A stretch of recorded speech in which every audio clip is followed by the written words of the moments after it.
Welcome to my review for Oppenheimer and Barbie. I have decided to do a single video for both the movie. That's the whole point, right? Seeing it together on the same day. So I was like, why not review them on a single video? So let's not waste time and get into it. If you like my content, make sure to like and subscribe. So I'm gonna go with my watch order. So let's look at Oppenheimer first. This was amazing and to my surprise, not boring at all. I was expecting at least some boring moments given the type of movie. But even though it was a dialogue heavy movie, it was really engaging and the movie was successful in grasping my attention throughout. The cinematography was amazing, really loved the black and white for the objective scenes versus the color for the subjective scenes. Now that I think about it, everything was great. The direction, the background score, sound designs, acting performance, the visuals, the pacing, I think everything worked out well in my opinion.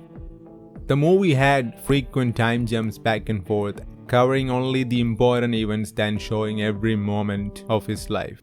I think this usually doesn't work in movies, but here this works really well to make the movie not boring and keeping us invested. Everyone did a great job in acting. Cillian Murphy was really good and Emily Blunt also did a great job with the ample screen time she got. But for me the biggest highlight was Robert Downey Jr. He was so good in this. I really enjoyed his performance. Now for me the best part of the movie, or what solidified this movie as a 10 out of 10 for me, is the music or the background score. They amplified the experience so much. There are some scenes where you just relax and go super silent, like you can hear your breathing, and then there are some scenes where your heart is just beating so fast along with the music. In a way, the score controlled my heartbeat. Without this, the movie will still be good, but with this became a masterful experience. And lastly, the explosion and all those nuclear fission scenes, they were really good. They definitely delivered on that, and you will feel it. Those moments are hard to forget. Anyway, that's all I want to talk about. Definitely recommend this. Just go with no expectation, or at least know that it is a dialogue heavy movie, not an action movie. That's all. So now let's look at Barbie. So Barbie, in short, for me, I could say this. I don't think I was the right audience for this, obviously. But I did have fun. At least for a good chunk of the movie, I really enjoyed. For me, it had really fun and cool moments. Then we also had some awkward or forced moments and dialogues, which didn't feel organic or didn't felt like it belonged in a movie. Let's talk about the good first. I really loved the first 30 minutes of the movie. It was fantastic. It was funny with some cringy jokes in the mix.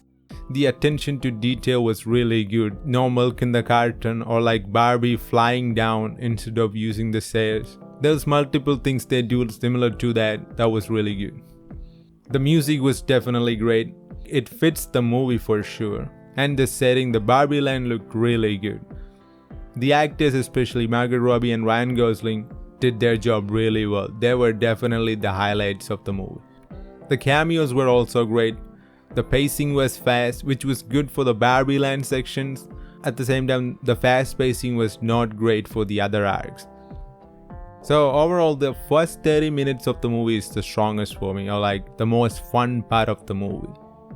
This fun nature also comes back at the end for a while. Like the last act, we get this fun again. So in short, all of the Barbie land sections I really enjoyed. So now let's look at the problems. There are some, and this definitely brought the movie down for me.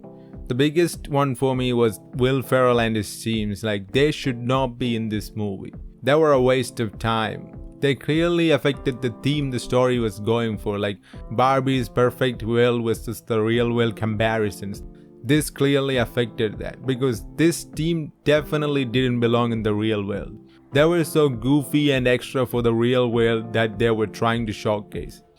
They could have definitely used this time to focus more on the mother and daughter characters. I see what they were going with the two, them bonding together more throughout the movie. But the movie didn't do a good job to make it believable for me. It felt too sudden and forced for me. This subplot could have been done way better. The other problem was the forced dialogues and scenes. This was weird because the movie already proved they were capable of doing these scenes in a more organic or less forced way. And there are many examples that you can see they've done a good job. Still, we somehow ended up with a good amount of forced ones. Like I said, I know I'm not the target audience, and the message they were trying to deliver, I get it, I understand. But the movie was too focused on delivering this message, it stopped being a movie during some instances. The thing they did with Margot Robbie's Barbie, seeing the real world and seeing the difference, that was a great way to do or build up the message. Barbie seeing the real world is not similar to the Barbie land at all. But at the same time, then we also have some really forced scenes where it felt like some characters just come on screen and spit some opinions or like views someone had on the story writing team and just goes. You know, like a character comes on screen, makes a point from their perspective, like it's a fag, and just goes away. That's the whole role in the movie. I'm not against a movie trying to have a message or encouragement to an audience or showcasing a view, but make it or showcase it in a way that it feels natural in a movie, that's all. So for me, there were moments that they did this really well, especially through Margot Robbie's Barbie. But there were also some moments they did a really poor job, like the random characters saying an opinion out loud. Still, regardless, the ending and the final message of the movie was great anyway. So I would give this movie a 6 out of 10. A fine movie for me, I had fun. And I think for the target audience, this can be an 8 or a 9. That's all for me. I would say just if you're going, just go without any certain expectations. That's all.